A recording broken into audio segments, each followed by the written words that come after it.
While the C programming language gives you a lot of power and control, the unfortunate fact is that it can be an unsafe language if used improperly. In other words, the C programming language does not always play nice. Adopting a good coding style can take the edge off the language and dramatically reduce the chance of bugs. While there are many ways to get bitten by the C programming language, here are a couple examples of defined but potentially dangerous language use. First, most C programmers have made the mistake of putting a single equal instead of a double equal inside a conditional clause. In this case, A single equals B. This has the effect of taking the value of B and putting it into the variable A, and then evaluating whether the result of that assignment is 0 or non-zero, as if A were a Boolean flag. Almost always, the programmer meant to use a double equal comparison. Not only does this implement the wrong comparison, but also corrupts the value of the variable A. Another classic dangerous language use in C is inadvertently putting a semicolon after the condition in a while statement.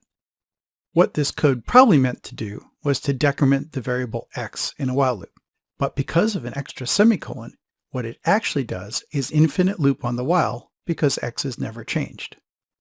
This is perfectly valid C syntax, but almost always a bug. A good compiler will issue a warning saying, yeah, I know this is valid C, but that's probably not what you wanted to do. Unspecified or undefined language use can also be dangerous. Sometimes these problems are more subtle because you may think you know what's supposed to happen, but what actually happens varies from system to system and potentially varies even depending on the code surrounding that line of code. The first example is a null pointer dereference. You might be used to this creating a seg fault or program abort. But if your microcontroller does not have memory protection, which is common in embedded systems, a null pointer will result in loading or changing the value of the address 0 memory location. Uninitialized variables can also be dangerous. While in many desktop systems, memory is initialized to 0 on first use, in embedded systems, memory may not be initialized, leading to random values for uninitialized variables, especially after a system reset due to, for example, a watchdog timer trip. Accessing past the end of an array is a security vulnerability and also common enough. One example is if you access the 10th element of a 10-element array, that's an error because in C, the arrays are numbered from 0 through 9.